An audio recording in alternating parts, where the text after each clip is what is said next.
Bienvenue dans la maison du Seigneur, bienvenue dans cette représentation diplomatique du royaume des cieux. Amen. Nous pouvons prendre place dans sa magnifique présence. Voilà, nous pouvons encore encourager nos bien-aimés ici de la chorale. Amen.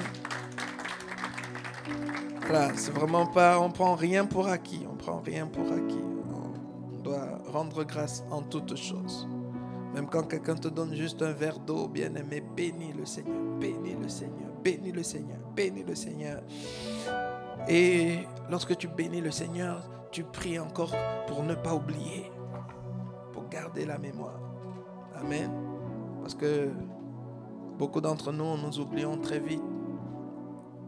Nous oublions très vite. Mais si on avait la même grâce d'oublier les péchés des autres, ça devait être magnifique. Les bienfaits, on les oublie vite. Mais les méfaits, on ne les oublie pas. Quelqu'un peut te rappeler ce qu'on lui a fait de mal il y a 1000 ans. Tu te souviens que je t'avais demandé 5 euros il y a 10 ans? Tu as refusé de me donner 5 euros.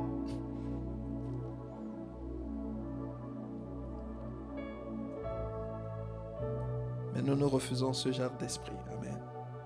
Nous choisissons d'être reconnaissants. Toujours reconnaissants. Toujours reconnaissants. Toujours reconnaissants. C'est la clé. C'est la clé de la paix. C'est la clé de la joie. C'est la clé de la restauration. Choisis d'être reconnaissant. Dans un mariage, si quelqu'un choisit d'être reconnaissant, il n'y aura jamais de problème. Jamais, jamais de problème. Parce que la personne qui te fait du mal aujourd'hui, il y a un moment, elle t'a fait du bien. Même si c'était juste... Même si c'était par accident. Ça veut dire qu'elle voulait te faire du mal. Mais ça s'est transformé en bien. Amen. Et tu prends juste ça et tu refuses d'oublier ça. Ça va t'aider à aller très loin. Mais aujourd'hui, nous allons clôturer. Nous avons commencé un très grand thème. Et c'est le thème le plus important. C'est le plus important. Quand on est enfant de Dieu, ce que nous devons tous savoir et jamais oublier, c'est que Dieu nous a créés pour le servir. Pour le servir. Si tu échoues, si tu ne comprends pas ça, si tu banalises ça, tout ce que tu vas faire, ta vie chrétienne sera une vie faussée. Amen. Mais si tu comprends ça et que tu acceptes cette parole, c'est pour ça que je peux te recommander vraiment d'aller réécouter pour mettre en pratique. Tout le reste ne sert à rien. Si tu ne comprends pas, si tu n'acceptes pas que tu as été créé uniquement pour servir Dieu. Si tu ne sers pas Dieu de manière consciente, de manière intentionnelle, je te garantis que tout le reste ne te servira à rien. Ta vie chrétienne n'est pas une vie chrétienne. Ta vie d'enfant de Dieu n'est pas une vie d'enfant de Dieu. Tu pourras dire Seigneur, Seigneur, Seigneur, Seigneur, Seigneur 1000 fois, 2000 fois, 1 milliard de fois. Tu auras échoué ta vie. Ce n'est pas moi qui le dis. Nous avons déjà vu beaucoup de textes bibliques qui nous démontrent cela. Amen. Mais nous avons le choix, bien sûr, on a toujours le choix. Soit on prend ça au sérieux, soit on se dit, je m'en fiche. Il nous a donné le libre arbitre. Mais ce que nous devons savoir, c'est qu'il a aussi prévu de nous juger. Il y a un jugement dernier. Ça veut dire, fais ce que tu veux, fais comme tu veux. Si tu veux détruire les vies des gens, fais tout ce que tu veux. Si tu veux, n'écoute même pas sa parole. Si tu veux, voilà, fais ce que... Mais ce qui nous a garanti, c'est que tout le monde rendra compte pour lui-même. Amen. On ne va pas rendre compte en masse. Il ne va pas dire, on juge les chrétiens. Non, ce sera individuellement. De la même façon que chaque personne est venue individuellement sur la terre à un certain moment. Et de la même façon que chacun va quitter la terre tout seul. C'est ainsi que le jour du jugement, ben, tu seras aussi seul. De mouvements de masse, là. Allez, allons danser. Allez, allons là-bas. Oh non, tel pasteur, c'est un faux type. L'autre. Il n'y aura pas ça. Ce sera chacun individuellement. Chacun. Ah oui, mais là, ils dérangent les gens. Pourquoi ils nous disent toujours qu'il faut aller évangéliser? Toi, tu trouves pas que vraiment, ils doivent nous laisser tranquilles? Oui. Sur la terre, on peut se regrouper, on peut faire des alliances, on peut faire les blocs, on peut faire des clans. Mais le dernier jour, il n'y aura pas de clan. Il n'y aura pas de mouvement. Tu vas te retourner comme ça, tu vas dire, mes amis, venez me soutenir ici. Dieu est en train de me poser les questions compliquées. Il n'y aura personne. Tu seras seul. Il n'y aura pas, non, nous sommes majoritaires. Seigneur, nous on est majoritaires ici pour déclarer que ce que tu dis là, c'est un peu exagéré. Non, il n'y aura pas ça. Tu seras seul. Tu seras tout seul. Et ce ne sont pas les blagues. Ça commence déjà par le jour où tu vas quitter la terre. Tu quittes la terre tout seul. Tu ne quittes pas avec ton clan le même jour, la même heure, la même seconde. Et si tu es un peu intelligent, je vais te partager une sagesse. Peut-être que tu n'as pas vraiment médité là-dessus. Quand tu es avec les clans, avec des... Tu vois, nous on est majoritaire et nous on estime que... Regarde ce qui va se passer. Vous êtes tous en train de déshonorer Dieu. Ce que tu ne sais pas, c'est que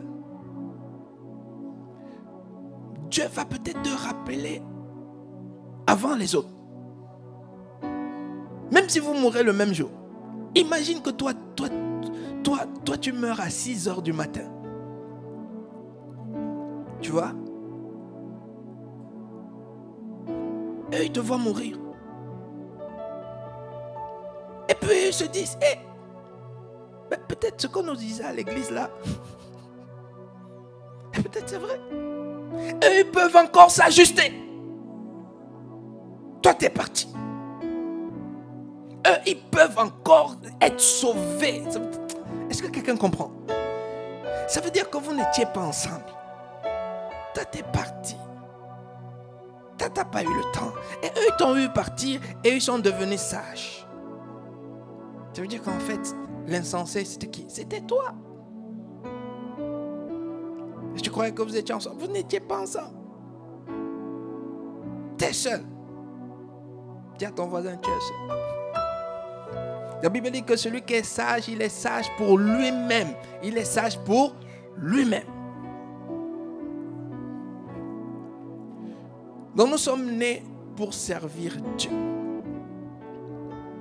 Mais il n'y a que Dieu qui peut te dire cette vérité. Le diable, il n'a pas intérêt à ce que tu acceptes cela. Le diable a intérêt à ce que tu te dises que tu te lèves le matin pour toi-même et pour tes enfants. Mais ce que le diable ne te dit pas, c'est que ce ne sont même pas tes enfants. Ce ne sont pas tes enfants. Amen. Revenons à la vérité.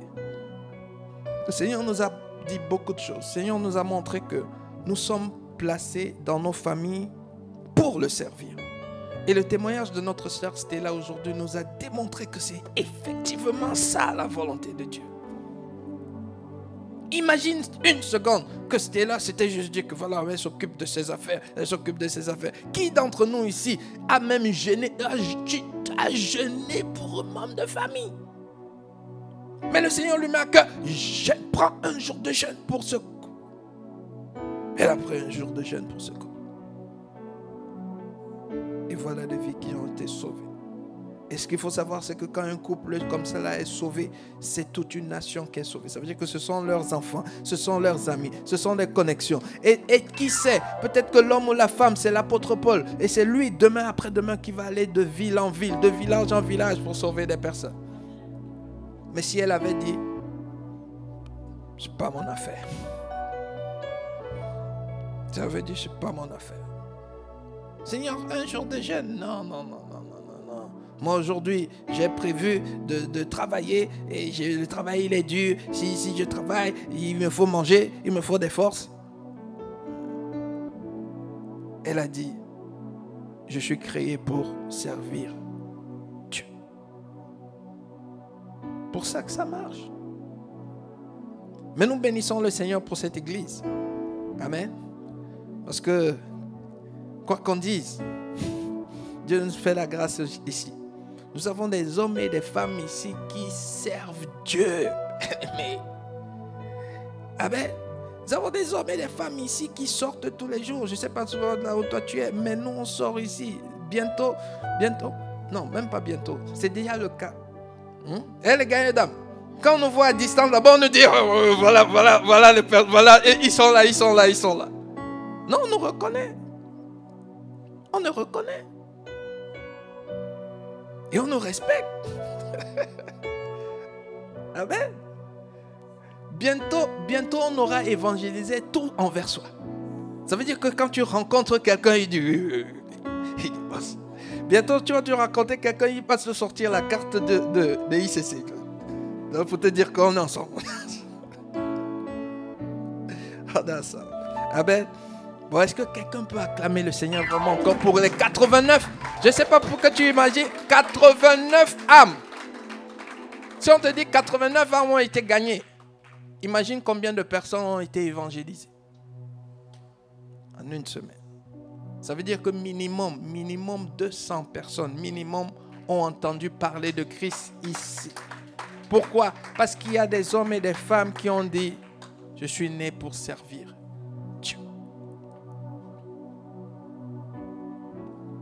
C'est ça, bien-aimé. Aujourd'hui, Dieu n'est pas visible parce qu'il y a beaucoup de personnes qui ne font que chercher leur propre intérêt au lieu de chercher l'intérêt de Christ. Mais aujourd'hui, pour clôturer cette thématique, je veux juste nous rappeler, et le Seigneur veut que nous comprenions que porter du fruit pour Dieu, ce n'est pas une option. Lorsque une personne refuse de porter du fruit, Dieu te disqualifie. Dieu te coupe.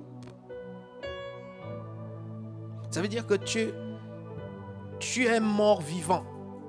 Ça veut dire que nous on te voit, mais spirituellement, tu n'existes plus. Alléluia. Spirituellement, tu n'existes plus. Et Dieu ne te donne pas toute la vie pour porter du fruit. C'est faux.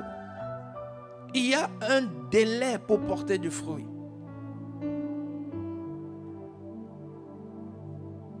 Quand on ne porte pas de fruit, à un certain moment, Dieu dit, allez, il occupe la terre inutilement, coupe-le. Ça ne veut pas dire que tu vas mourir. Ça veut dire que tu vas continuer à errer. Tu vas même venir à l'église. Tu vas même chanter, danser. Mais pour Dieu, tu n'existes plus. Comment on le sait? Regardons cette parabole que Jésus nous raconte dans Luc 13, verset 6. C'est Jésus qui parle. Et là, c'est la parole de Dieu. Et c'est Jésus qui est en train de parler. Et au cas où tu ne savais pas, le Seigneur nous a dit que ces derniers temps, il nous parle à travers son Fils. Il a dit, celui-ci est mon Fils bien-aimé en qui j'ai mis toute mon affection. Écoutez-le. Écoutez-le. Il a parlé avant à travers les prophètes. Mais ces temps-ci, quand Jésus dit quelque chose, bien-aimé, les anglophones disent, you better listen.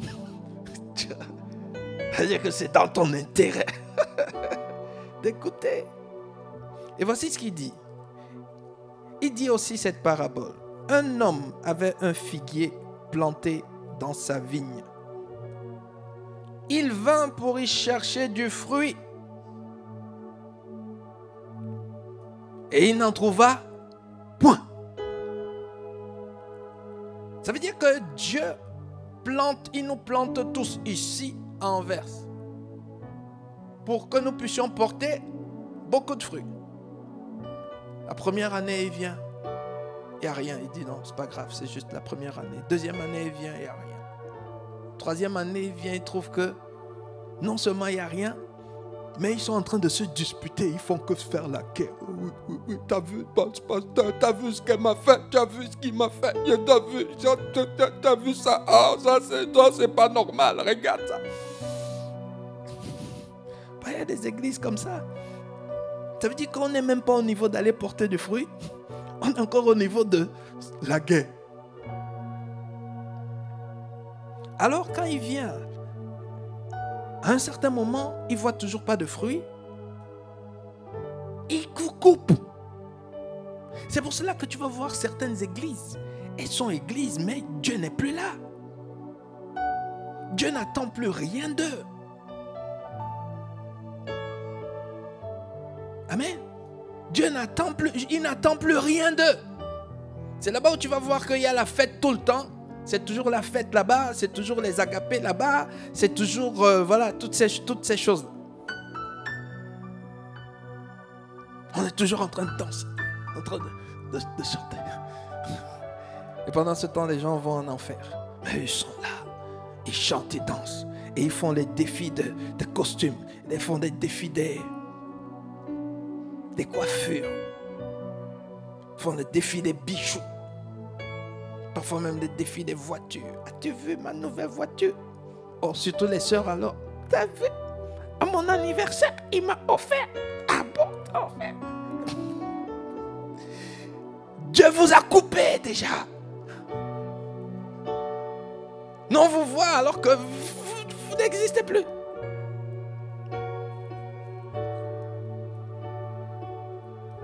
C'est des églises où, pendant les vacances comme ça, ah bon? Vous n'êtes pas parti en vacances? Oh, mais non, mais il faut partir avec la famille. Ah, vous savez quoi? Il faut aller à l'île Maurice, à tel endroit, tel endroit, tel endroit. Oui, c'est ça. Vous êtes déjà coupé.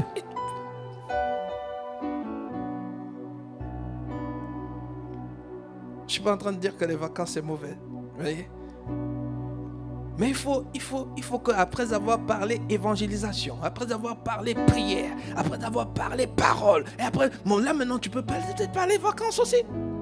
Mais ces endroits-là, non, on ne va pas parler d'études bibliques en ligne, on ne va pas parler, on va de vacances, mais toi aussi, vacances, allez, reposez-vous, allez sous le soleil, à la plage.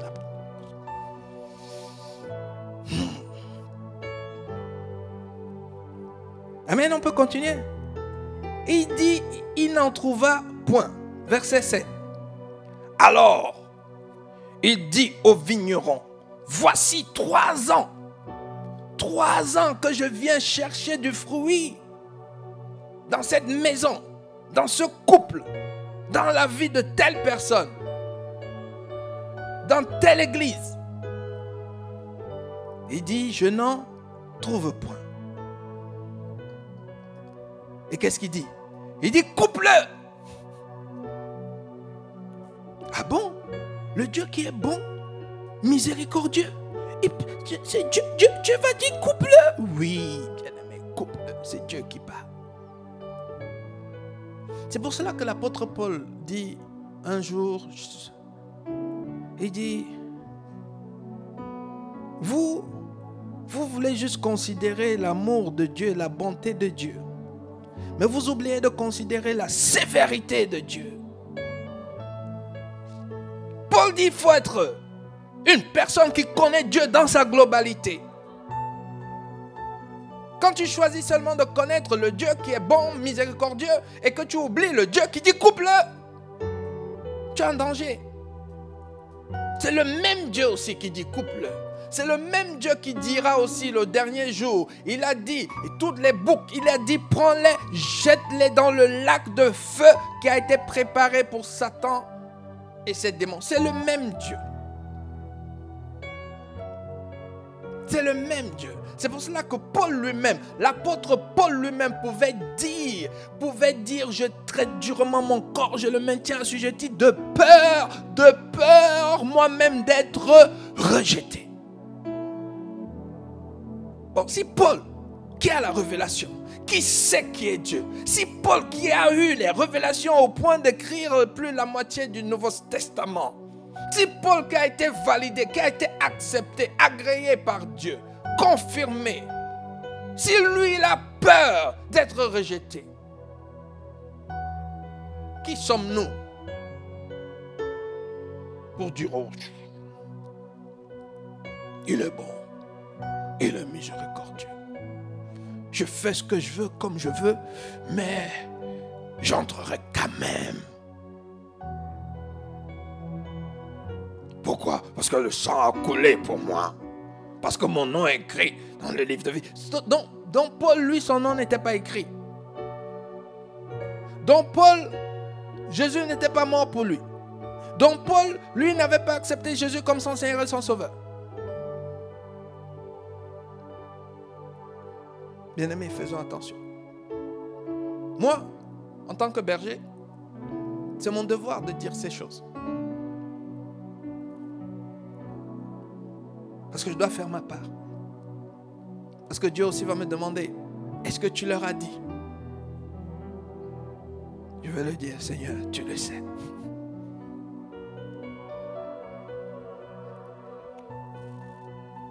Ne prenons pas ça à la légère. Si tu penses que cette parole-ci, elle n'est pas vraie, mais ça veut dire que toute la Bible elle est fausse. S'il y a une seule parole qui est fausse dans la Bible, c'est que nous sommes en danger. Mais si tu penses que la Bible est la parole de Dieu, je t'en supplie, tu dois comprendre ici qu'il a dit coupe-le. Coupe. Pourquoi occupe-t-il la terre inutilement? Ça veut dire que, bien aimé, ce que nous devons comprendre, c'est que nous avons un Dieu qui n'aime pas le gâchis. Dieu est un Dieu qui veut qu'on maximise le temps. Et lorsque toi tu perds ton temps devant la télé, sur ton lit, en train de parler de la pluie du bon temps, et qu'en même temps, les gens sont en train de mourir, les familles sont déchirées, comme on a vu là, un couple qui est juste, qui ne s'entend pas, mais ce n'est pas eux, c'est une guerre, c'est le démon qui attaque les couples. Mais ils attaquent les couples pourquoi? Parce que celui qui devait prier pour eux est abonné à Netflix. C'est Netflix? Pardonnez-moi, moi je ne sais pas comment toutes ces choses-là sont. Ouais. Abonné à YouTube, TikTok, Instagram et toutes ces autres choses. Il faut que ça change, bien-aimé. Il faut que les gens arrêtent de demander que où est Dieu. Pourquoi les gens demandent où est Dieu? Parce que ceux qui devraient servir, ceux qui devaient être en train de faire le travail de Dieu, ils ont refusé de le faire. Il a dit coupe-le. Si tu penses que c'est seulement dans ce verset de Luc que le Seigneur a parlé de ça, allons lire dans Jean 15. Jean 15, verset 1.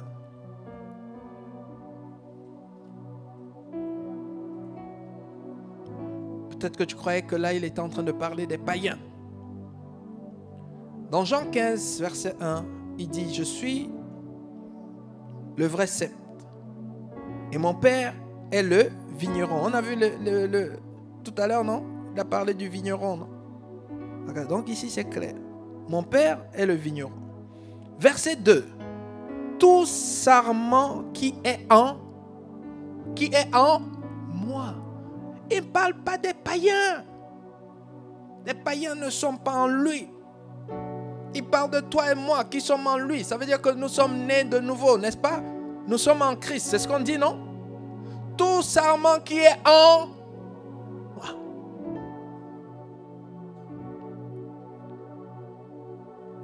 Tout sarment qui est en moi et qui ne porte pas de...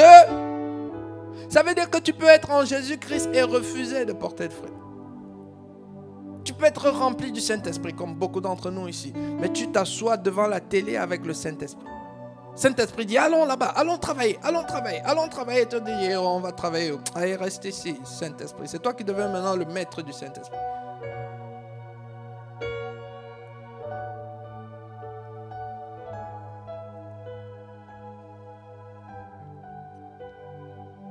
Il dit que qu'est-ce qu'on fait de cela? Il le retranche. Ça veut dire, il le coupe. Tu n'es pas mort, mais tu es à couper. Il y a des personnes, tu pries n'importe comment, tu étends ta main, tu imposes des mains n'importe comment. Il n'y a rien qui se passe. Parce qu'ils sont à couper.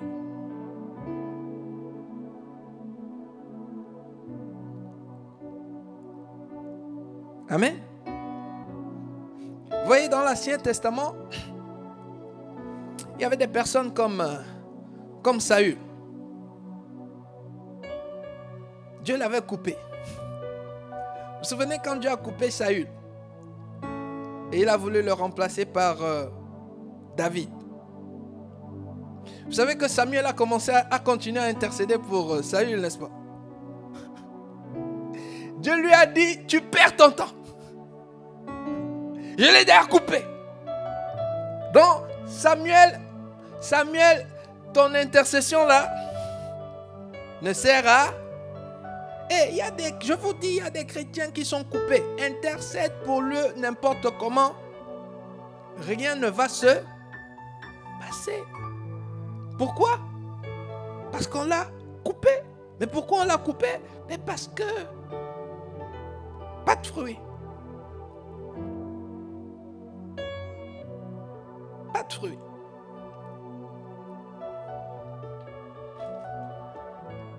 Et ça ne sert à rien de compter sur ce genre de chrétiens. Ça ne sert à rien.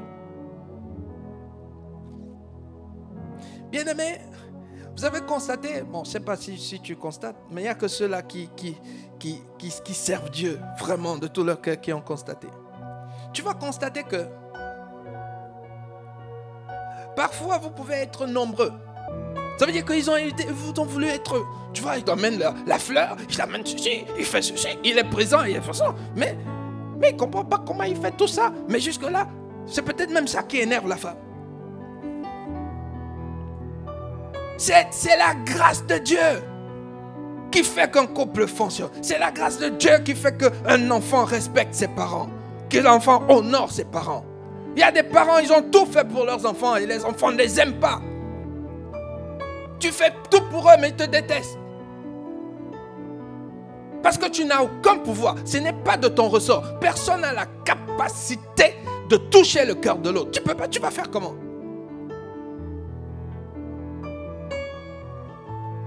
Maintenant, celui qui est capable de sauver, d'incliner les cœurs, lui te dit, j'ai besoin de toi. Tu dis non. Laisse-moi, je dois sauver mon mariage. Laisse-moi, je dois sauver ma relation avec mes enfants. Laisse-moi, je dois sauver... Laisse-moi, je dois sauver mon entreprise. Comment tu peux... Tu fais comment pour sauver ton entreprise? Tu fais comment? Bien-aimés, revenons dans le bon sens. Amen. Alléluia. Revenons dans la vérité. La vérité, elle est juste la vérité. Et en plus de ça, pendant qu'on est en train de dire, oui, je vais m'occuper de ci, laisse-moi prendre soin de demain. Attends, toi, pendant que tu es en train de dire ça, tu ne sais même pas si tu vas te lever le matin. Parce que même ton réveil matinal ne dépend que de celui-là à qui tu es en train de tourner le dos. C'est lui qui... Ça veut dire que ton réveil matinal, c'est encore lui.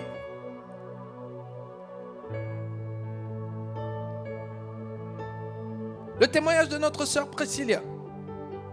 Elle pouvait être en train de prendre soin de ses affaires, Non, Dieu ne m'intéresse pas, moi je prends soin de mes affaires. Maintenant, quand l'ennemi avait envoyé l'esprit de paralysie, est-ce qu'elle a même vu? Tu vas faire comment pour vous? Quand l'esprit de paralysie arrive là-bas, imagine même tu es bien entouré, tu as beaucoup d'argent, tu as des gardes du corps. Et les gardes du corps vont voir l'esprit de paralysie arriver. Leur force là va les dire, ils vont faire comment? Et Dieu, dans sa miséricorde encore, il élève encore quelqu'un qui dit non, Seigneur, moi, je me lève à 4 heures. Elle a parlé d'une sœur qui se lève à 4 heures. Elle a dit, ma sœur là, elle se lève à 4 heures. Pourquoi elle se lève à 4 heures? Parce qu'elle a dit qu'elle sert Dieu. Pourquoi? Parce qu'elle a dit qu'elle n'aime pas sa vie. Elle va servir Dieu, elle va porter des fruits. Mais cette personne qui se lève à 4 heures, qui a décidé de porter des fruits, c'est elle maintenant que Dieu dit, hey, merci ma fille, merci ma fille. Il y a mon autre fille là, s'il te plaît, prie pour elle, parce qu'elle a décidé, elle va porter des fruits. C'est pour cela que nous, on peut continuer à voir notre sœur Priscilla marcher, célébrer le Seigneur, louer, venir ici, et tout ça, et tout ça. Voilà. Mais imagine que celle qui se lève à 4 heures, parce qu'elle aussi, elle aime le sommeil, comme toi et moi. Hein.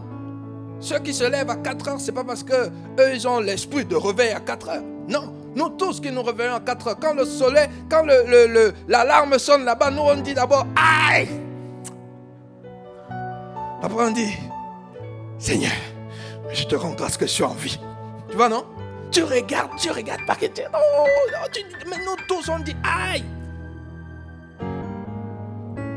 Et quand on n'a pas assez dormi, parfois on dort 2 heures. Parfois, et les 2 heures là, c'est que quoi? C'est que tu as dormi 1 heure et ton réveil sonne parce qu'il y a un autre temps de prière. Après, tu dors encore un peu, le réveil sonne parce qu'il y a un autre temps de prière qui commence. Après, maintenant, la journée, tu es fatigué, oui. Tu es fatigué. C'est pas parce que la grâce de Dieu est sur toi que toi, tu deviens comme un fer. Non, tu n'es pas un acier. Tu es comme tout le monde parce qu'il faut que ça fasse mal. Pour que tu réalises que, waouh, toi aussi, tu es en train de ressentir les douleurs de Christ. Sauf que pendant que tu ressens ça, il y a une paix, il y a une joie. Parce que tu te dis que c'est au moins une fatigue qui vaut la peine. Maintenant, si elle ne s'était pas levée à 4 heures, si elle n'avait pas pris le temps de prier, qu'est-ce qui allait se passer? Notre sœur Priscilla, elle devient handicapée. Et quand elle devient handicapée, les mêmes personnes qui ne servent pas Dieu se lèvent encore. Ah, si Dieu existait, comment quelqu'un peut servir à l'église? Et après, Dieu permet qu'elle soit handicapée. Est-ce que cette église-là est même une bonne église? Et attention, là où vous mettez les pieds. Ah, le pasteur là, il est bizarre. Juste parce que toi qui avais la solution, c'est toi qui as accepté d'aller te mettre devant Netflix jusqu'à 2 heures du matin. Et maintenant tu viens, tu insultes l'église de Dieu. Et tu insultes l'homme de Dieu. Alors que c'est toi. Beaucoup de gens vont se retrouver au ciel. Dieu va leur montrer. Regarde tous les dégâts que tu as. Bon, ok. Dieu, bon, on s'arrête là. Est-ce que quelqu'un peut acclamer le Seigneur?